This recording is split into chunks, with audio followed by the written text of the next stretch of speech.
Assalamualaikum warahmatullahi wabarakatuh. Baik, di video kali ini saya akan membahas tentang aspek fiskal dari arus barang dan arus modal perusahaan. Mengapa pajak penting dalam transaksi bisnis? Yang pertama, kewajiban hukum. Pajak adalah kewajiban yang harus dipatuhi oleh setiap perusahaan. Memahami aspek fiskal adalah kunci untuk menghindari sanksi dan denda. Yang kedua, pengelolaan keuangan. Perencanaan pajak yang efektif dapat memengaruhi profitabilitas dan arus kas perusahaan secara signifikan. Yang ketiga, kepatuhan dan reputasi. Kepatuhan pajak yang baik membangun reputasi positif dan kepercayaan dari investor serta pemangku kepentingan. Arus barang pengaruh pajak pertambahan nilai. PPN merupakan pajak konsumsi yang dikenakan pada setiap tahapan rantai pasok, mulai dari produksi hingga distribusi akhir. Nah, produksi PPN dikenakan pada nilai tambah barang yang dihasilkan. Distribusi, setiap penjualan barang antar perusahaan atau ke konsumen, akhirnya dikenakan PPN. Impor atau ekspor, perlukan PPN berbeda untuk barang impor dan ekspor, seringkali dengan fasilitas pembebasan atau pengembalian.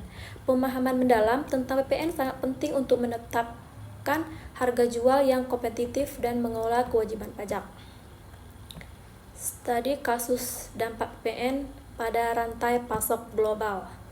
Yang pertama ada produsen A pada negara X, yaitu menjual bahan baku ke negara Y, PPN dibebaskan untuk ekspor.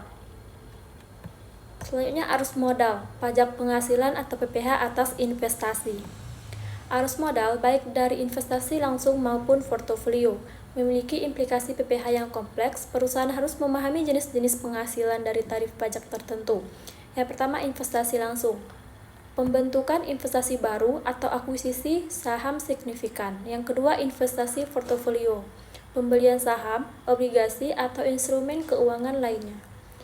Selanjutnya, penghasilan investasi. Contohnya dividen, bunga, royalti, dan keuntungan penjualan aset. Penting untuk mempertimbangkan perjanjian penghindaran pajak berganda P3B antar negara untuk meminjamkan beban pajak. Pajak atas dividen dan bunga. Implikasi bagi investor yang pertama ada dividen. Dividen yaitu penghasilan dari pembagian keuntungan perusahaan kepada pemegang saham. Tarif PPh bisa bervariasi tergantung status investor pada P3B. Yang kedua, bunga.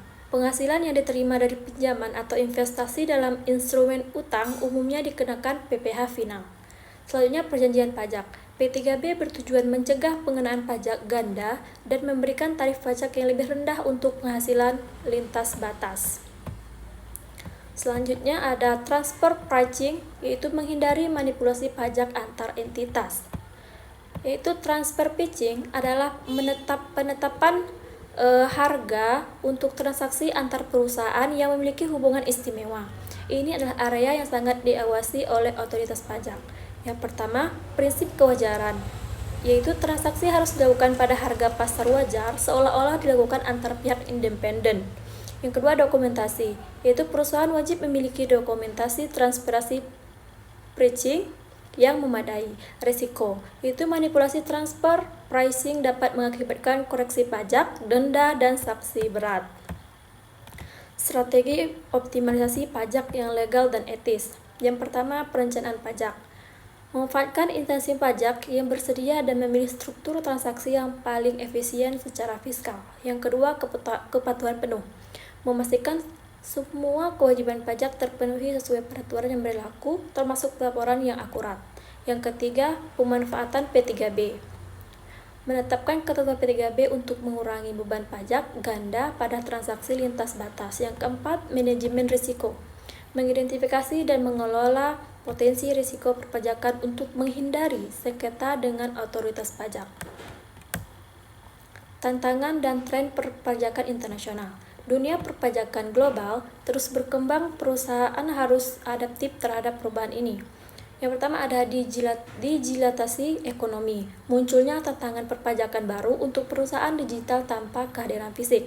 Yang kedua, basis erosion and profit shifting, yaitu inisiatif global untuk memerangi penghindaran pajak dan memastikan keuntungan dipajaki di tempat nilai diciptakan. Transparansi pajak, yaitu peningkatan tuntunan akan transparansi dari pemerintah dan masyarakat, perubahan regulasi, peraturan pajak yang terus diperbarui di berbagai yurisdiksi. Nah, kesimpulannya yaitu membangun kepatuhan dan efisiensi fiskal. Kesimpulannya, prioritaskan kepatuhan. Patuhi semua peraturan perpajakan yang berlaku untuk hindari sanksi dan menjaga reputasi. Perencanaan proaktif. Lakukan perencanaan pajak yang matang dan etis sejak awal transaksi dan investasi. Yang ketiga, perbarui pengetahuan. Ikuti terus perkembangan regulasi pajak, baik domestik maupun internasional. Libatkan ahli. Manfaatkan jasa konsultan pajak profesional untuk navigasi kompleksitas fiskal. Nah, itulah tadi penjelasan tentang aspek fiskal dari arus barang dan arus modal perusahaan. Saya cukup. Wassalamualaikum warahmatullahi wabarakatuh.